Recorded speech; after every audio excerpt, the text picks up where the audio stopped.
ملګرو ملتونو سهیل شاهین ته د افغانستان څوکۍ سپارلو په اړه سلا مشورې کړي دي. درنو لیدونکو ستړي مه شئ. یو شمېر باوري سرچینو د ملګرو ملتونو له لوري افغانستان انټرنشنل ته ویلي د دغې ټولنې ډیپلوماټانو د افغانستان د سیاسي حل لارې او همداراز په ملګرو ملتونو کې د اسلامي امارت استازي سهیل شاهین ته د افغانستان څوکۍ د سپارلو پر سر سلا مشورې کړي دي. سرچینې وایي دا خبرې د ملګرو ملتونو د هغې سیاسي طرحې په ډانچه کې روانې دي چې موخه له نړیوالې ټولنې سره د افغانستان یوځای کول دي. په دې طرحه کې 3 شرطونه د اسلامي امارت له لوري وړاندې شوي او همداراز نړیوالې ټولنې هم خپل 3 شرطونه ایښي دي.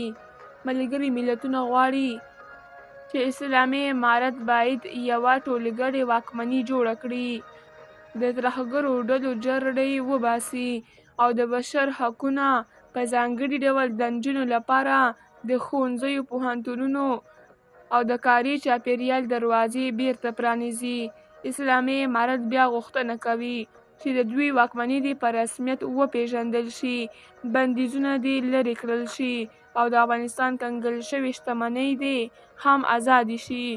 سرچینې وایي د ملګرو ملتونو استازي غواړي چې په تدریجي ډول په بېلابېلو پړاوونو کې د اسلامي امارت سره تعامل رامنځته کړي او ډیروي د بیلګې په توګه که اسلامي امارت د یو نسبتاً پراخ بنسټه واکمنۍ جوړېدو ته غاړه کېږدي نو ښایي د ملګرو ملتونو څوکۍ سهیل شاهین ته وسپارل شي. درنو لیدونکو له ملکیار مو مننه.